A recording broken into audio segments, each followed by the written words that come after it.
ولا تهنوا ولا تحزنوا وأنتم الأعلون إن كنتم مؤمنين আল্লাহ বলেন ভয় নাই, টেনশন নাই, চিন্তা নাই, আমি আল্লাহ তোদের গলায় বিজয়ের মালা পরাইয়া দেব যদি পরিপূর্ণ মুমিন হতে পারো। ইন্না আউওয়ালা বাইতিন উযিআ লিন-নাস লাল্লাযী বিবাক্কাতা মুবারাকান ওয়া হুদান লিল-আলামিন ফী আয়াতুন বায়িনাতুন মাকামু ইব্রাহিম ওয়া মান দাখালাহু কানা আমিনা ওয়ালিল্লাহি আলান-নাসি হিজ্জুল বাইত মান ইসতাতাআ ইলাইহি سبيلا ومن كفر فإن الله غني عن العالمين পৃথিবীর সর্বপ্রথম ঘর যা মানুষের ইবাদতের জন্য বানানো হয়েছে। ও মুসলমান, আবারও জিজ্ঞেস করি, আল্লাহর ওই ঘরটা সামনে গিয়ে দেখবার মনে চায় না? চায় না? এটা এখান থেকে বোঝানো যাবে না। গিয়ে তাকাইলে দেখলে কত ভালো লাগে, কত আরাম লাগে, সামনে গিয়ে নামাজ পড়লে কত মজা লাগে। ও মুসলমান, এটা এখান থেকে আমি বলতে পারবো, কিন্তু এই অনুভূতি জাগানো সম্ভব না যা দেখলে অনুভূতি জাগে। কয় না, কয় না, কয় না। আমার আপনার নবী হিজরতের সময় যখন চলে যান, রাহমাতুল লিল আলামিন বারবার পিছনের দিকে ফিরে তাকান, ফিরে তাকান, নবীর চক্ষু মোবারক থেকে পানি পড়ে। আমার নবীর চক্ষু মোবারক থেকে পানি পড়ে, নবী কান্দেন আর বলেন, রে মক্কা, তোমাকে ছেড়ে যাইতে আমার মনে চায় না, তোমাকে ছেড়ে যাইতে আমার মনে চায় না, কারণ তোমার উপরে আল্লাহর ঘর বাইতুল্লাহ অবস্থিত, এই জন্য আমার যাইতে মনে চায় না, কিন্তু তোমার বাসিন্দারা তো আমাকে থাকতে দিল না, তাই আল্লাহর নির্দেশে আমি হিজরত করে মদিনায় চলে যাচ্ছি। ও মুসলমান, তাহলে আল্লাহর নবীর খুব বেশি মনে চাইলো, খুব বেশি মনে চাইলো, রাহমাতুল লিল আলামিনের মনে চাইলো আল্লাহর ঘরের ভিতরে গিয়ে একটু ইবাদত করবেন। ওসমান ইবনে তালহার কাছে গিয়ে নবী বললেন, ও ওসমান, আল্লাহর ঘরটা একটু খুলে দাও, দরজাটা একটু খুলে দাও, বা চাবিটা আমার কাছে দাও, আল্লাহর ঘরের ভিতরে গিয়ে আমি একটু ইবাদত করতে চাই, মনে চায় আমার ইবাদত করতে। ওসমান ইবনে তালহা অত্যন্ত কড়া ভাষা আমার নবীর সাথে ব্যবহার করে বললেন, আপনাকে চাবি দেব না, না, আপনার কারণে গোটা মক্কা অস্থির হয়ে গেছে, বাবা আর ছেলের মধ্যে মিল নাই, মা আর মেয়ের মধ্যে মিল নাই, ভাই ভাই মিল নাই, গন্ডগোল আপনি লাগাইছেন, নাউজুবিল্লাহ, জোরে কর, জোরে জোরে জোরে জোরে। আমার আপনার নবী গন্ডগোল লাগানোর জন্য দুনিয়ায় এসেছিলেন। ও মুসলমান, আমার আপনার নবী শান্তি প্রতিষ্ঠিত করার জন্য এসেছেন, আমার আপনার নবী শান্তি প্রতিষ্ঠিত করে দুনিয়ার মানুষকে দেখায়ও দিয়েছেন। আমার ভাইয়ের, আমার বন্ধুরা, আজকে যারা শান্তি শান্তি শান্তি বলে বড় বড় স্লোগান দেয়, একটাও আসলে শান্তির লোক না। জাতিসংঘে বসে বসে মিটিং করছে, বিশ্ব শান্তির জন্য এই করতে চাই, বিশ্ব শান্তির জন্য করবে, গাদা তুই নিজেই তো শান্তির ভক্তের লোক। আমার আপনার নবী যেমন শান্তির বাণী নিয়ে এসেছিলেন, নবী নিজের ব্যক্তিগত আখলাকের মাধ্যমে দেখা দিয়েছেন যে আমার নবী শান্তিপ্রিয় লোক। এই জন্য নবীর উম্মত মুসলমান, তারাও শান্তিপ্রিয়। আজকে যারা মুসলমানকে সন্ত্রাসী আর জঙ্গি বলতে চায়, আমার ভাইয়েরা, কাউকে আঘাত করলে যদি সন্ত্রাসী হয়, কাউকে হত্যা করলে যদি সন্ত্রাসী হয়, কারো জায়গা জমি বাড়িঘর দখল করলে যদি কেউ সন্ত্রাসী হয়, কারো টাকা পয়সা দণ্ড হলো লুটপাট করলে যদি সন্ত্রাসী আর জঙ্গি হয়, তাহলে ইহুদি খ্রিস্টান আর বৌদ্ধদের চেয়ে বড় সন্ত্রাসী আল্লাহর দুনিয়ায় আর কেউ হতে পারে না। জায়গায় জায়গায় তারা মুসলমানকে মারছে, তাদের সম্পদ নিয়ে যাচ্ছে, লুণ্ঠন করছে। মুহতারাম হাজিরিন, আল্লাহর হাবিব দিয়ে অত্যন্ত বিনয়ী কণ্ঠে বললেন, ওসমান, চাবিটা একটু দাও না, একটু আল্লাহর ঘরে গিয়ে নামাজ পড়ি। আর সে অত্যন্ত কড়কড় ভাষা, নবীর সাথে এই ব্যবহার। আল্লাহর হাবিব ধৈর্যের পাহাড়, পাল্টা কোনো উত্তর দিলেন না, শুধু একটা কথা বলছেন। আপনারা এই কথাটা খেয়াল করে শুনে রাখেন। নবী বলছেন, ওসমান, চাবিটা দিলে না, এত অনুনয় করে বললাম, তুমি আল্লাহর ঘরটা খুলে দিলে না, চাবিও দিলে না, তো মনে রাখো যে এই চাবি মনে রাখবা তুমি, আর তোমার কাছে ওই দিন কেমন লাগবে যে দিন এই কাবা ঘরের চাবি আমি বিশ্ব নবীর হাতে আসবে। ওই দিন তোমার কাছে কেমন লাগবে, চাবি আমার হাতে আসবে, আর আমি যাকে ইচ্ছা করি তার হাতে এই চাবিটা অর্পণ করব। উসমান ইবনে তালহা আমার নবীর দিকে তাকায়, তাহলে কি ওই দিন কুরাইশ বংশের লোকেরা অপমানিত হবে? রাসূল বলেন, আমার হাতে কাবা ঘরের চাবি আসলে কুরাইশ বংশের লোকেরা অপমানিত হবে কেন? আমি বিশ্ব নবীর কাছে কাবার চাবি যেদিন আসবে, কুরাইশরা সবচেয়ে বেশি সম্মানী হবে। কথা অদ্দূর পর্যন্তই শেষ। মক্কার এতটুকু কথাই শেষ। এবার বাকি কথা আপনাদেরকে বুঝতে হলে কিছুক্ষণের জন্য আপনাদেরকে মদিনায় যাইতে হবে। হেঁটেও না, বিমানেও না, বাসেও না, ট্রাকেও না, ট্রেনেও না, মনে মনে। পারবেন তো ইনশাআল্লাহ? মনে মনে মদিনায় যাইতে তো বেশি সময় লাগবে না। হ্যাঁ, এবারে আসেন, আপনার নবী এই মক্কায় এতটুকু ঘটনা তার সাথে ঘটে রয়েছে, আর নবী এই কথাটা শুধু বলে রাখছেন। এবার আপনার নবী যখন মদিনায়, মক্কা থেকে মদিনায় যাওয়া পর্যন্ত যা আছে এটি বলতে গেলেও তো এই একদিনের এতটুকু সময়ের ভিতরে হবে না। তারপর আমি বলছি, আপনার নবী ওই দিন হিজরত করেছিলেন যেই দিন কাফের বেঈমানেরা আমার নবীর বাড়িটাকে হত্যা করা, নবীকে হত্যার উদ্দেশ্যে নবীর বাড়ি ঘেরাও করেছিল। কাফের বেঈমানেরা মিটিং করে গোপনে সিদ্ধান্ত নিয়ে নবীর বাড়িটা রাতের বেলা ঘেরাও করেছিল, যে সকালে ঘুম থেকে উঠে যখন বের হবে একযোগে আমরা সবাই হামলা করে মুহাম্মদকে হত্যা করবো। জোরে কোন নাউযুবিল্লাহ। আমার আপনার নবীর হেফাজতের জিম্মাদার কে? ইয়া আইয়ুহার রাসূল বাল্লিগ মা উনজিলা ইলাইকা মির রাব্বিক ওয়া ইন লাম তাফআল ফামা বাল্লাগতা রিসালাতা ওয়াল্লাহু ইয়াসিমুকা মিনান নাস। হে মুসলমান, আমার আপনার নবীর হেফাজতের জিম্মাদার আল্লাহ। তাহলে দুনিয়ার কোনো কাফের বেঈমান কেউ আমার নবীকে হত্যা করতে পারবে? আওয়াজ করে বলেন, পারবে? তাহলে আল্লাহ যদি কোনো জিনিস হেফাজত করে, কেউ তাকে ধ্বংস করতে পারে না। হে মুসলমান, এবার আপনারা বলুন, আল্লাহ বলেন, ইন্না নাহনু নাযালনা যিকরা ওয়া ইন্না লাহু লাহাফিজুন। কোরআন নাযিল করেছি আমি আল্লাহ, হেফাজত করব আমি আল্লাহ। দুনিয়ার 2-4 ডজন নাস্তিক কাফের বেঈমান স্বপ্ন দেখলেও কোরআনের শিক্ষা এই দেশে বন্ধ হবে না। অনেকেই স্বপ্ন দেখে কোরআন শিক্ষা হবে না, কোরআনের শিক্ষা বন্ধ হয়ে যাবে। না না না, এটা বন্ধ করা যায় না, বন্ধ করাও যাবে না। কোরআন উৎখাত করা যাবে না, কোরআনকে নিঃশেষ করে দেওয়া যাবে না, কারণ হেফাজত করেন। ও মুসলমান, কাফের বেঈমানেরা আমার নবীকে হত্যা করার পরিকল্পনা নিয়ে সিদ্ধান্ত নিয়ে নবীর বাড়ি ঘেরাও করেছে। আল্লাহ রাব্বুল আলামিন বলেন, এই মুহূর্তে ঘর থেকে বের হয়ে মদিনার দিকে রওনা করেন। আল্লাহ বাড়ি ঘেরাও করছে, আল্লাহ কয় এখন বের হয়ে মদিনার দিকে রওনা করেন। এটা কেমন কথা? আগেই তো আল্লাহ বলতে পারতেন, হাবিব তারা আসতেছে, আসার আগে আগে চলে যান। ও মিয়া, আগেই যদি আল্লাহ নবীকে আল্লাহ বের করে দেয়, বুঝা যায় যে ওরা আসার আগে আগে বাহির যদি না করেন, তাহলে ওরা আসলে আর বাহির করে নিতে পারবেন না। তার মানে সহজ কথা দাঁড়ায়, তাহলে নবী বা তাহলে আল্লাহ কাফের বেঈমানদেরকে কিছু ভয় পায় যে ঘেরাও করলে আর নবীকে বাঁচাইতে পারবেন না।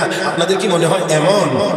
এই জন্য আল্লাহ করে তারা মারবে, এই জন্য রাতের বেলা গিয়ে ঘেরাও করবেন আমার বন্ধুর বাড়িটা, ঘেরাও করে রাখবে। সকালে ঘুম থেকে বের হলে তোরা একযোগে হামলা করে মারবে। তো নে ঘেরাও করার আগে আমি নবীরে সরাইব না, তোরা আগে করে কথা কয় না, আগে ভাড়ায় দিলে দুর্বলতা প্রকাশ পায়।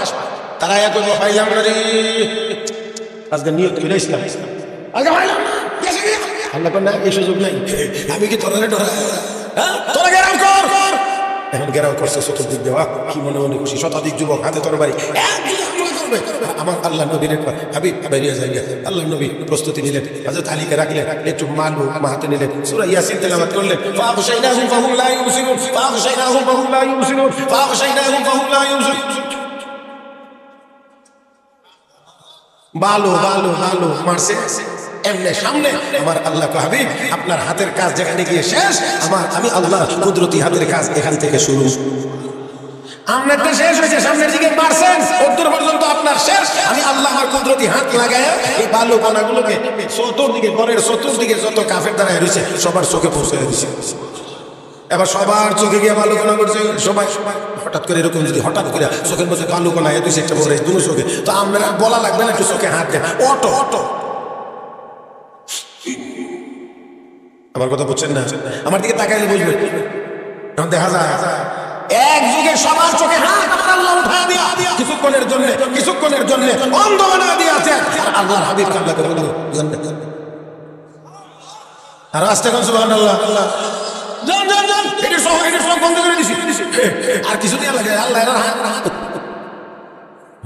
আল্লাহ নবী কাছে সারা রাত দাঁড়ায় সকালেও ঘুম থেকে বাইরে না, আরে গোটা ঘটনা কি সকালে গেছে মোহাম্মদ বাইরে না বাইরে না বাইরে না বাইরে না, খবর লেগে দেখে নাই, মা কথা না নাই, আরে গেল কোন দিক দিয়ে? আমার আল্লাহকে আমি নিব, তোদেরকেও অপমান করে ছাড়বো। এত মানুষ সারা সারি পাহারা দিলে ঘরের মানুষটা ঘর থেকে বের হয়ে গেল কেমনে? এক নজর দেখার সুযোগ তোরা পাইলে না, দেখতেও পারলে না, তোরা এত দুর্বল। কথা কয় না, আল্লাহ দুর্বল না সবল। وإذ يمكر بك الذين كفروا ليثبتوك أو يقتلوك أو يخرجوك ويمكرون ويمكر الله والله خير الماكرين। আল্লাহ হাবিব তারা ষড়যন্ত্র করে আর আমি আল্লাহ কৌশল অবলম্বন করি। আমার কৌশলের সামনে দুনিয়ার কারো ষড়যন্ত্র চলে চলে। আমার আল্লাহ হেফাজতের কৌশল করেন, কাফের বেঈমানরা নবীকে মারবার ষড়যন্ত্র করে, মারতে পারে না। আমার আল্লাহর কৌশলের সামনে তাদের ষড়যন্ত্র চলে না চলে না চলে না চলে না। এ মুসলমান, আমরা যদি আল্লাহর গোলাম হয়ে যেতে পারি, আল্লাহ যদি আমাকে হেফাজত করেন, আপনাদেরকে হেফাজত করেন, দুনিয়ার কাফের বেঈমানেরা এখনো ষড়যন্ত্র করে একজন মুসলমানের একটু সামান্য ক্ষতিও করতে পারবে পারবে? নবী নিরাপদে, অনেক কথা আমি আপনাদের, নবী নিরাপদে বের হয়ে চলে গেলে যাইতে যাইতে যাইতে যাইতে একেবারে মদিনায় যখন নবীকে প্রবেশ করলে, মদিনা সবার মধ্যে আনন্দ, মদিনা সবার মধ্যে আনন্দ, সবার মধ্যে আনন্দ। এই আনন্দ তারা ছোট ছোট বাচ্চা যারা পুরো তার এডিও কলা আল বাদরু আলাইনা, আমাদের উপরে পূর্ণিমার চাঁদ উদয় হয়েছে। আল্লাহু আকবার। আমার নবীকে পায়ে তারা খুশি, নবীকে পায়ে খুশি। ও মুসলমান, ছোট ছোট বাচ্চাগুলো পর্যন্ত কবিতা পড়ে আমাদের উপরে পূর্ণিমার চাঁদ উদয় হয়েছে। মুহতারাম হাজিরিন, মদিনায় যাওয়ার সাথে সাথে বেকারিম আমার আপনার নবীকে একটা ছোট্ট দেশের রাষ্ট্র প্রধান বানায় দিয়েছে। নবী রাষ্ট্রপ্রধান হয়ে গেলেন, কিন্তু মদিনায় যাওয়ার পরে একটু সুখে শান্তিতে আরামে থাকবেন, এটাও কিন্তু মক্কার কাফেরদের পছন্দ হইতেছিল না। এক বছর পরেই যুদ্ধ শুরু হয়েছে।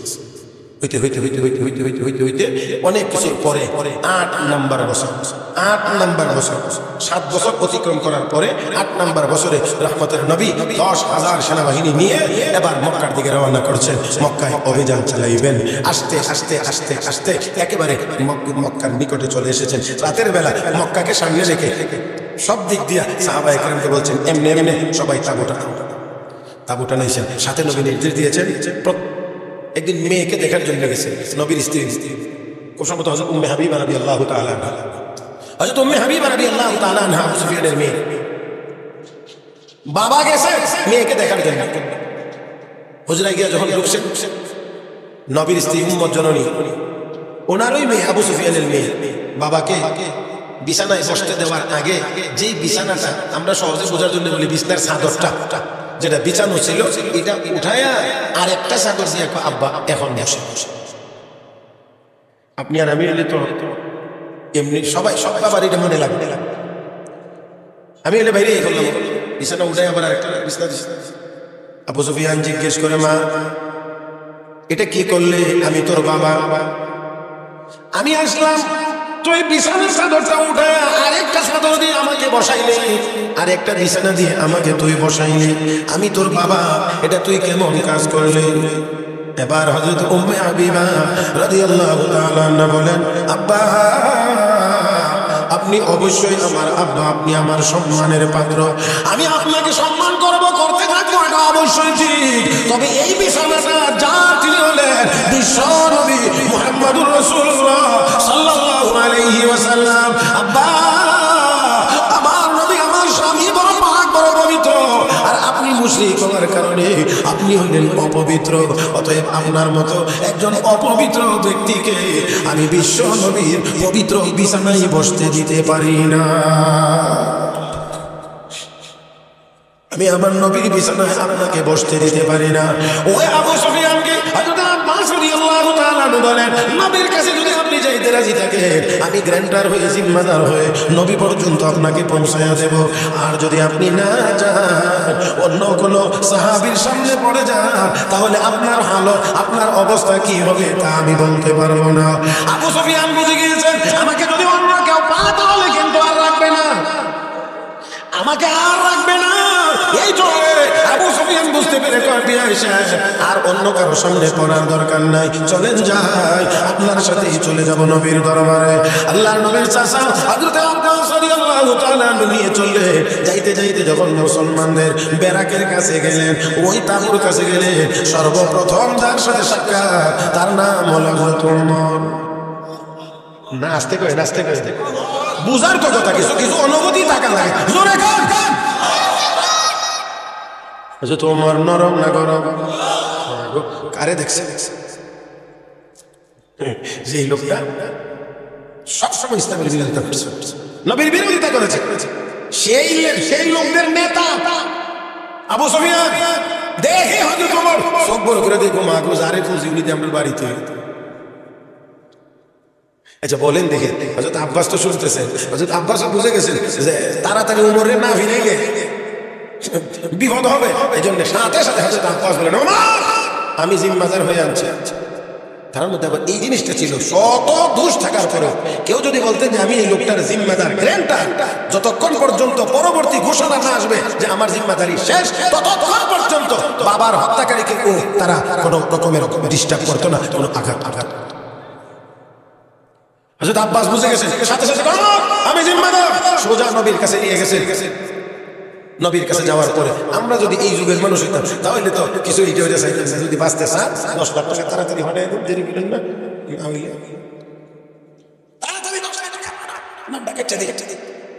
কথা কই না। কিন্তু রহমতের নবী নবী নবী নবী নবী কখনো দুনিয়া দিয়ে খুশি হন না, নবী উম্মতের হেদায়েতের দ্বারা খুশি হন। ওলামায়ে কেরাম বুজুর্গানে দিন আল্লাহ ওয়ালা তারা দুনিয়া আল্লাহর খুশি হন না, তারাও চায় সমাজের মানুষ সবাই আল্লাহ ওয়ালা হয়ে যায়। কিছু তো অবশ্যই আছে যারা নামাজও লাগে না, রোজাও লাগে না, কোনাকুনি জান্নাত খুশি দিলে। আপনার এদিকে এরকম নাই মনে হবে না? আল্লাহ মাফ করুন, আল্লাহ মাফ করুন, আল্লাহ মাফ করুন। আমার ভাইরা, আমার বন্ধুরা, অনেক জুব্বা জাব্বা আলগাল্লাহ লাগায় বাবা তাকাইলে বোঝা যায় আব্দুল কাদের জিলানী রহমাতুল্লাহ আলাইহি এত বড় বুজুর্গ ছিল না। আর তার কাজকর্ম দেখলে বোঝা যায় শয়তান মনে হয় এত খারাপ না, এত খারাপ না। আল্লাহ এই জন্য আমাদেরকে শুধু সুরজ দেখে সবকিছু ঠিক করা যাবে না, কোরআন হাদিসের আলোকে যাচাই করতে হবে, রাসূলের সুন্নতের আলোকে যাচাই করতে হবে। আল্লাহর হাবিব বললেন, ও শ্বশুর মিয়া, আমি আপনাকে কালেমার দাওয়াত দিচ্ছি, কালেমা গ্রহণ করে মুসলমান হয়ে যান। আবু সুফিয়ান আর দেরি নয়, সাথে সাথে কালেমা পড়ে মুসলমান হয়ে গেছেন। আর জোরে গান মুসলমান হয়ে গিয়েছে। ও আমার নবীর কাজেই তো ছিল মুসলমান হবে কেমন। নবী মাঝে মাঝে করে চিন্তিত হয়ে যাইতেন, আমার নবী মাঝে মাঝে পেরেশান হয়ে যাইতেন, নীরবে বসে বসে কাঁদতেন। আল্লাহ রাব্বুল আলামিন আয়াত নাযিল করে নবীকে সান্ত্বনা দিয়ে বলেন, ফালাআল্লাকা বাখিউন নাফসাকা আলা আসারিহিম ইল্লাম ইউমিনু বিহাযাল হাদীসি আসাফা। ওগো নবী, তারা ঈমান আনে না, এই জন্য কি আপনি আফসোস করে করে কেঁদে জান নষ্ট করবেন? না না নবী, আমি আল্লাহ আপনাকে নবী বানায় পাঠাইছি, কোরআন নাযিল করেছি। মা আনজালনা আলাইকাল কুরআনা লিতাশকা, নবী গো অতিরিক্ত কষ্ট করার জন্য আমি আল্লাহ আপনাকে পাঠাই নাই। ওয়া মা আলার রাসূল ইল্লাল বালাগ, পয়গম্বরদের কাজ হলো পৌঁছায়া দেওয়া, আপনিও পৌঁছায়া দিবেন। ফাযাক্কির ইন্নামা আনতা মুযাক্কির লাস্তা আলাইহিম বিমুসাইতির, আপনি কোন নসিহত করবেন, আপনি কোন দারোগা না, লাঠি দিয়া পাইয়া পিটাইয়া কাউকে মুসলমান বানাইতে হবে এটা আপনার কাজ না, পৌঁছায়া দেওয়া আপনার কাজ। আমার বন্ধুরা রাহমাতুল আলামিন কালেমার দাওয়াত দিলেন, গ্রহণ করে মুসলমান। ও বন্ধুরা, যেই নেতার নেতৃত্বে প্রতিরোধ করে তুলবে, নেতাই তো গিয়ে কালেমা পড়ে মুসলমান। আমার আপনার নবী, রহমতের নবী, দুজাহানের নবী এক প্রকার বিনা যুদ্ধে মক্কা বিজয় করে ফেলেছে। আমার ভাইরা, আমার বন্ধুরা, কোনো রক্তপাত নাই, মারামারি কাটাকাটি নাই। বিশ্ব নবী মক্কায় প্রবেশ করলেন, নবী বিজয়ী, মক্কার কাফির বেঈমানরা পরাজিত। আমার আপনাদের একটু পিছনের কথা মনে আছে কিনা? আমার নবী মক্কার জীবনে কয় বছর নির্যাতিত ছিলেন? 13 বছর। তারপরে মদিনায় যাওয়ার পরে অনেকগুলো যুদ্ধ হয়েছে, এর মধ্যে উহুদের যুদ্ধ ছিল, যেই যুদ্ধে আমার নবীর দাদা মোবারক শাহাদাত বরণ করেছিল। লোহার হেলমেট ভেঙে লোহার কড়া গিয়ে নবীর মাথার 2 দিক দিয়ে ঢুকে গিয়েছিল। এত নির্যাতিত নবী আজকে মক্কায় বিজয়ী, কাফের বেঈমানরা সবাই থরথর করে কাঁপতেছে। বিশেষ করে লিডার শ্রেণী যারা আছে তারা তো আরো বেশি কাছে আছে। কেন না জানি আজকে মুহাম্মদ আমাদের সাথে কোন ব্যবহার করে। কারণ এতদিন আমরা মুহাম্মদকে এত আঘাত করেছি, এত নির্যাতন করেছি, শারীরিকভাবে করেছি, মানসিকভাবে করেছি। আজকে সে বিজয়ী আর আমরা পরাজিত হয়ে গেলাম। আল্লাহ রাহমাতুল লিল আলামিন ওই মক্কার কাফির বেঈমানদের সামনে গিয়ে দাঁড়াইলেন, বিশেষ করে নেতাদের সামনে দাঁড়াইলেন। দাঁড়িয়ে বলছেন, তোমরা আজকে আমার সাথে কেমন ব্যবহার চাও, আমার কাছ থেকে তোমরা কেমন ব্যবহার চাও? তারা কয়, অবশ্যই অবশ্যই একজন ভদ্র নম্র বাবার, ভদ্র নম্র ছেলের ভদ্র নম্র ব্যবহার আমরা চাই। আল্লাহ বললেন, আর তারাও এর উত্তর দিল, আমরা একজন ভদ্র বাবা, ভদ্র সন্তানের ভদ্র ব্যবহার চাই। যেমন ইউসুফ আলাইহিস সালাম তার ভাইদের সাথে সুন্দর ব্যবহার করেছিলেন। রাহমাতুল লিল আলামিন বললেন, আমার ভাই যদি মাজলুম হইয়া ইউসুফ পয়গম্বর যদি তার জালিম ভাইদেরকে ক্ষমা করে দিতে পারে, তাহলে আমিও ক্ষমা করে দিতে পারি। কয়েকজন চিহ্নিত কাফের বেঈমান ছাড়া আমার নবী মক্কার সবার জন্য ঘোষণা দিলেন, হে মক্কার মানুষেরা, ব্যক্তিগতভাবে আমি কারো কাছ থেকে প্রতিশোধ নেই নাই, তোমাদের কাছ থেকেও নিলাম না। কয়েকজন চিহ্নিত ছাড়া বাকি সবাইকে আমি আল্লাহর হস্তে মাফ করে দিলাম। ও মুসলমান, আমার আপনাকে এখানে শিখতে হবে, আমার আপনার নবী মাজলুম হওয়ার পরেও জালেমকে মাফ করে দিয়েছেন। আমরা তো জালেম মাজলুম হওয়ার আগেই নিজেরা জালেমের খাতায় নাম লেখাই। কষ্ট হইতেছে নাকি? নবী মাজলুম হয়ে জালেমকে ক্ষমা করে দিয়েছেন। আমার আপনার নবী ক্ষমার আদর্শ নিয়ে দুনিয়ায় এসেছিলেন। আজকে আমরা একজন আরেকজনকে আঘাত করি, একজন আরেকজনকে মিথ্যা মামলা দিয়ে ফাঁসাইয়া দিই। কয়না কয়না কয়না কয়না কিছু হইলে মিথ্যা মামলার হুমকি দেই, ও শক্তি থাকলে ঠেঙ্গি ভেঙে গেলাম। আমার বন্ধুরা, না না না, আসুন আমরা এখন থেকে শিখবো। আমাকে একজন গরম কথা বলবে, আমি তার সাথে নরম ব্যবহার করবো। জোরে কান, ও মুসলমান, আমার নবী বলেন, সিলমান কাতাকা ওয়াফু আম্মান যালামাকা ওয়া আহসিন ইলা মান আসাআ ইলাইক। যে তোমার সাথে সম্পর্ক ছিন্ন করতে চায়, তুমি তার সাথে সম্পর্ক জোড়া লাগাও। ওয়াফু আম্মান যালামাকা, তোমার উপরে কেউ যদি জুলুম করে তাকে তুমি মাফ করে দাও। ওয়া আহসিন ইলা মান আসাআ ইলাইক, তোমার সাথে যে খারাপ ব্যবহার করে তুমি তার সাথে সুন্দর ব্যবহার করো। জোরে পারবো না ইনশাআল্লাহ? আরো জোরে কোন পারবো না ইনশাআল্লাহ? ও মুসলমান, ও মুসলমান, আসুন। আজকে তো অবস্থা হলো, কেউ যদি একটু খারাপ কথা বলে সে এমনি হাত দিয়ে থাপ্পড় মারে, কেউ যদি হাত দিয়ে থাপ্পড় দেয় অপর পক্ষ থেকে লাঠি দিয়ে আঘাত করে। তাই আসুন শিখি আমরা। আমার নবী ক্ষমার আদর্শ নিয়ে এসেছিলেন। ওই দিন যদি আমার নবী চাইতেন মক্কার সব বেঈমানকে হত্যা করতে, ফিরানোর মতো ক্ষমতা তাদের কারো ছিল না। আমার ভাইরা, রহমতের নবী রাহমাতুল লিল আলামিন কয়েকজন চিহ্নিতকে বাদ দিয়ে সবার বেলা সাধারণ ক্ষমা ঘোষণা করলেন। সব কাজকাম নবী শেষ করে এবার আল্লাহর ঘরে যাবেন, বাইতুল্লাহর ভিতরে যাবেন। মনে আসেনি চাবি? আল্লাহ এতক্ষণে জায়গাতেছি না, সময় লাগছে একটু ঘুরাইতে। ও মুসলমান, এবার আল্লাহর হাবিব গেলেন বাইতুল্লাহর সামনে। মুসলমান নবী এবার গেলেন, এখনো ওই কাবা ঘরের চাবি ওই লোকটার হাতে আছে, উসমান ইবনে তালহা, তার হাতে কাবা ঘরের চাবি এখনো আছে। রহমতের নবী আবার গিয়ে বললেন, উসমান চাবি দাও। দেয় না। নবী আবার বললেন, উসমান চাবি দাও। দেয় না। এক বর্ণনা আছে, ভয়ে গিয়ে সাদের উপরে হযরত আলী কয়, চাবি দিবেনি না? আমি হযরত আলী দুর্বল, মাগো আস্তে আস্তে, দুর্বল না সব। তো নবী বললেন, উসমান চাবি দাও। দেয় না। আবার বললেন, উসমান চাবি দাও। দেয় না। 3 নাম্বার বারে নবী যখন বলছেন, উসমান চাবি দাও আমার হাতে, এখন চাবি নবীর হাতে, উসমান দেয় কয়, আল্লাহর ঘরের চাবি আপনার কাছে আমানত রাখলাম।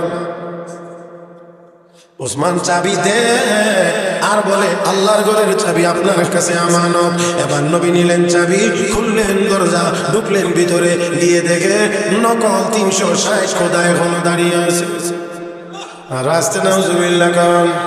আবার ভাইরা, আমার বন্ধুরা, আল্লাহ নবী আবার হাতে লাঠি নিলেন। আল্লাহ নবী কোরআনের আয়াত তিলাওয়াত করেন, জাআল হাক্কু ওয়া যাকাল বাতিল ইন্নাল বাতিলা কানা যাহুকা। আমার নবী আয়াত তিলাওয়াত করেন আর ওই মূর্তিগুলোকে বাইরে বাইরে ভাঙেন। ও মুসলমান, আল্লাহর ঘর নবী পবিত্র করা শুরু করলেন, কারণ মূর্তিগুলো পবিত্র না, এগুলো হলো অপবিত্র। জোরে গান। আমি বলি না বন্ধু, যদি রাগ করো তাহলে আল্লাহর সাথে করো। আল্লাহ রাব্বুল আলামিন বলেন, ইন্নামাল খামরু ওয়াল মাইসিরু ওয়াল আনসাবু ওয়াল আজলামু রিজসুম মিন আমালিশ শাইতান। মূর্তিগুলো হলো নাপাক গান্দা জিনিস। ও মুসলমান, আল্লাহ বলেন এগুলো হলো নাপাক গান্দা জিনিস। মুসলমান, আল্লাহ নবী হাতে লাঠি নিলেন, রহমতের নবী হাতে লাঠি নিলেন, নিয়ে এবার ওইগুলোকে ভাঙেন। আয়াত পড়েন তো, আল হাক্কু ওয়া যাহাকাল বাতিল ইন্নাল বাতিলা কানা যাহুকা। সত্য সময় মতো মিথ্যা বিতাড়িত, আর মিথ্যা তো বিতাড়িত হওয়ার জন্য ও মুসলমান মিথ্যার দাপট বেশি দিন থাকে না, থাকতে পারে না। সত্য কখনোই দমন করে রাখা যায় না, একদিন না একদিন অবশ্যই সত্যের বিজয় হবে। এই জন্য আমি একটি কথা বলি, খেয়াল করে শোনে, কাফের বেঈমানরা স্বপ্ন দেখে পৃথিবীকে মুসলিম শূন্য করবে। আমার ভাইয়েরা, পৃথিবীকে মুসলিম শূন্য করবে, এই চিন্তা তাদের ভিতরে আছে। কোনো মুসলমান পৃথিবীতে রাখবে না। আমি বলি তোমাদের এই স্বপ্ন কখনোই পূর্ণ হবে না। মুসলমান শূন্য পৃথিবী কোনোদিন হবে না, কারণ মুসলমান যতদিন থাকবে পৃথিবী ততদিন থাকবে। আর যেই দিন মুসলমান থাকবে না, ওই দিন তোমাদের মতো কুকুর বিড়ালদের জন্য আল্লাহ আসমান জমিনও টিকায়া রাখবেন না, থাকবে না, দুনিয়া থাকবে না। মুসলমান একটা সময় এমন আসবে পৃথিবী অমুসলিম শূন্য হবে, কিন্তু পৃথিবী মুসলমান শূন্য হবে না। আর যখন আল্লাহ করবেন তখন পৃথিবী রাখবেন না। কিয়ামতের আগে সর্বশেষ একটা বাতাস আল্লাহ চালু করবেন, বাতাস। পৃথিবীর একবারে এক সীমানা থেকে অন্য সীমানা পর্যন্ত এই বাতাস বয়ে যাবে, যে বাতাসে সব মুমিন শেষ, সব মুমিন শেষ, আর কোনো মুমিন ইমানদার থাকবে না। তখন কিয়ামত অনুষ্ঠিত হবে। তবে মনে রাখবেন, ইমানদারের উপরে কিয়ামত আসবে না। কিয়ামত আসবে লা তাকুমুস সাআতু ইল্লা আলা শিরারিন নাস। খারাপ মানুষের উপরে কিয়ামত হবে, ইমানদারের উপরে কিয়ামত নাজিল হবে না। অতএব আমরা এই বিষয়ে নিশ্চিত থাকতে পারেন, একজন মুসলমান যতদিন থাকবে ততদিন দুনিয়া কিয়ামত হবে না। আরে এটা কি একটু আগেও খুশির খবর নাই এর ভিতরে? আরে আমি আমরা উপরে কিয়ামত হবে কেন? আল্লাহর ফজল করে আমরা আমলে দুর্বল থাকলেও তো আমরা আল্লাহকে বিশ্বাস করি, আমল বিশ্বাস করি। আরে নামাজ তো বিশ্বাস করি, আল্লাহর বিধান পড়তে গিয়ে একটু ত্রুটি আছে, এটা তো মানি যে নামাজ আল্লাহর বিধান। তাহলে কিয়ামত আমরা উপরে হবে কেন? বইলে আমেরিকার প্রেসিডেন্টের উপরে হইব না, বইলে ইন্ডিয়ার প্রধানমন্ত্রীর উপরে হইব না, বইলে হেদের উপরে হইব না, মুসলমানের উপরে কিয়ামত হবে কেন? আল্লাহ রাসূলুল্লাহ সাআতু হাত্তা ইউকালা ফিল আরদি আল্লাহ আল্লাহ আল্লাহ আল্লাহ বলার মতো একজন মানুষ থাকবে, দুনিয়া কিয়ামত হবে। তাহলে বোঝা গেল একজন ইমানদারের দাম আসমান জমিন সবকিছুর চেয়ে বেশি। একজন ইমানদারের দাম, এবার যত দুর্বলই হোক, সবলটা তো আরো বেশি দামি। একেবারে দুর্বল খালি কয় আল্লাহ আল্লাহ আল্লাহ লা ইলাহা ইল্লাল্লাহ, আল্লাহ একজন আছেন, এই কথাটা কতদূরই বলে। আর কিছু যদি নাও বলে, তারপরেও নবী কয় যেহেতু আসমান জমিন ভাঙবে না, কিয়ামত হবে না, তাহলে বোঝা যায় আসমান জমিন, পাহাড় পর্বত, সাগর মহাসাগর, চন্দ্র সূর্য গ্রহ নক্ষত্র যা আছে সব কিছুর চাইতে একজন দুর্বল ইমানদারের ইমানের মর্যাদা বেশি। ওই একটা থাকতে কিয়ামত হবে না।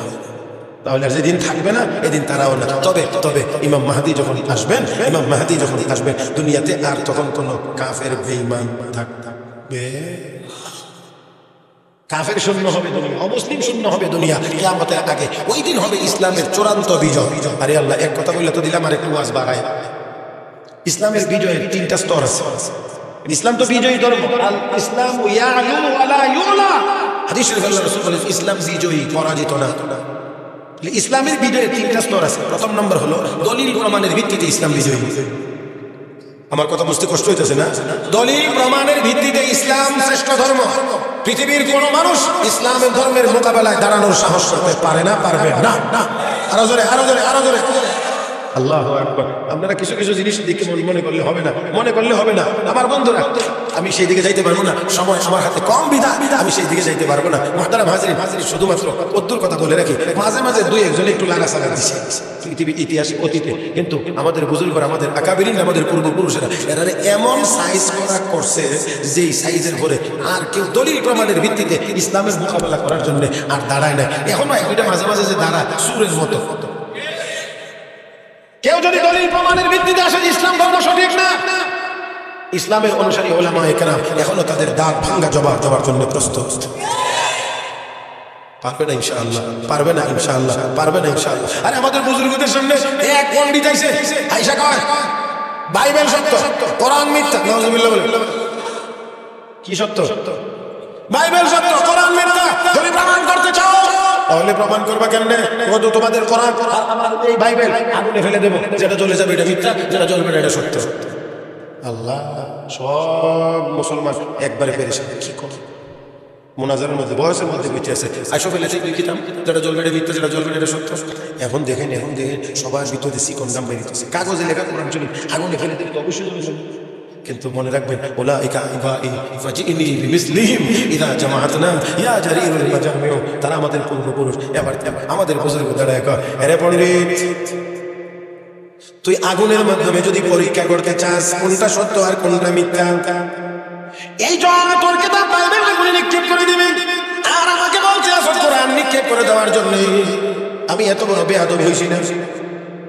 তোমার ধর্মগ্রন্থ তোমার কাছে সবচেয়ে প্রিয় হওয়ার কথা, যেই কিতাবটা বেশি ভালো জানার কারণে গোটা খ্রিস্টান দুনিয়ায় তোমাকে এত মর্যাদা দেয়, তুমি সেই কিতাব নিজের হাতে আগুনে ফেলে দেওয়ার মতো জঘন্য কথা বলতে পারো। কিন্তু আমরা মুসলমান, আমাদের ধর্মগ্রন্থ হলো আল কোরআন। আমরা মুসলমানেরা এই কোরআনকে এত বেশি মহব্বত করি, আমাদের হাত থেকে ভুলে কোরআন ছড়ে মাটিতে পড়ে যাবে, এটাও আমরা মুসলমানেরা কোনোদিন বরদাস্ত করতে পারি না।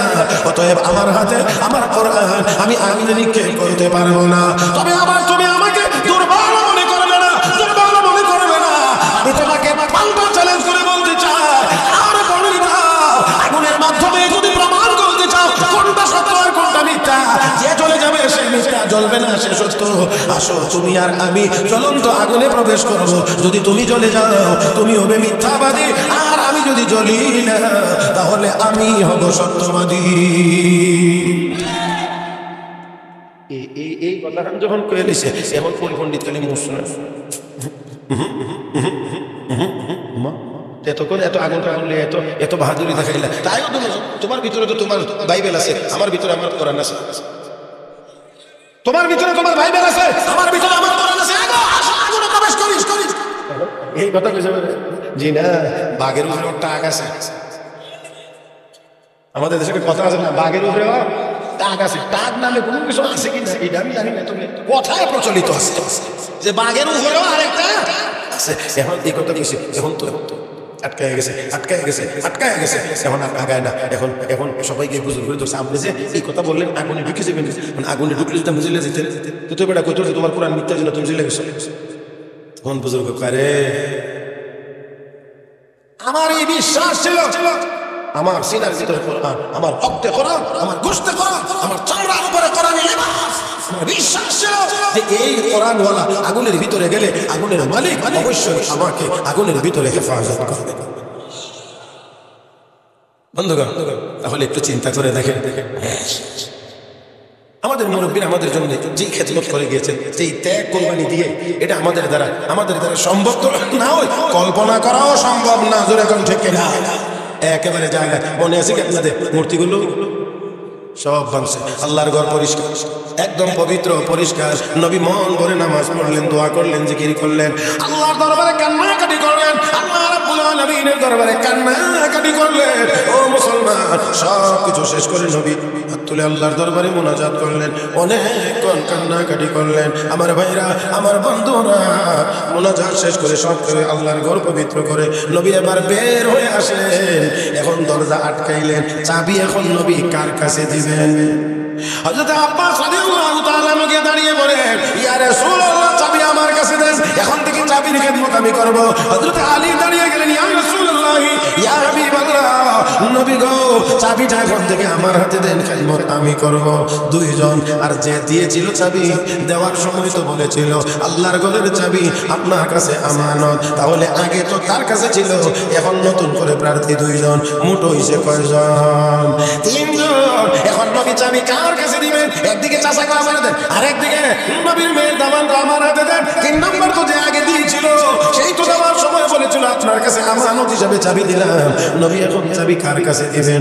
বড় চিন্তার মধ্যে রয়েছেন। আল্লাহর হাবিব চিন্তা করতেছেন, চাবি এখন কার কাছে দেব, কার কাছে দেব?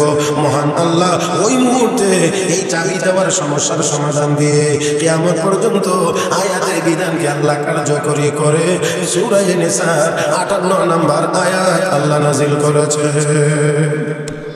আল্লাহ রাব্বুল আলামিন বলেন, ইন্নাল্লাহা ইয়ামুরুকুম আন তুআদ্দুল আমানাতি ইলা আহলিহা, আমানত সমূহ তোমাদের হকদারের কাছে পৌঁছায়া দাও। আল্লাহ নির্দেশ দিচ্ছে, আয়াত নাযিল রাহমাতুল লিল আলামিন উসমান ইবনে তালহাকে আবার ডাকলেন, উসমান এদিকে এসো। সামনে আসলে নবী আবার তার কাছে চাবিটা দেন, শুধু দেন তা না, আমার নবী চাবি দিচ্ছেন আর বলছেন, ও উসমান আমি তোমার হাতে চাবি দিলাম, একদিন দুই দিনের জন্য নয়, কিয়ামত পর্যন্ত এই চাবি তুমি এবং তোমার বংশের লোকের কাছেই থাকবে। কোন জালিম ছাড়া এই চাবি তোমার কাছ থেকে কেউ কেড়ে নিয়ে যাবে না। ওসমান ইবনে তালহা এবার চাবি পাইলেন কিছুদিনের জন্য। কথা কোন রে জোরে কান, কিছুদিনের জন্য দারুল উলুম দেওবন্দ মাদ্রাসার সুদীর্ঘ সম্পন্ন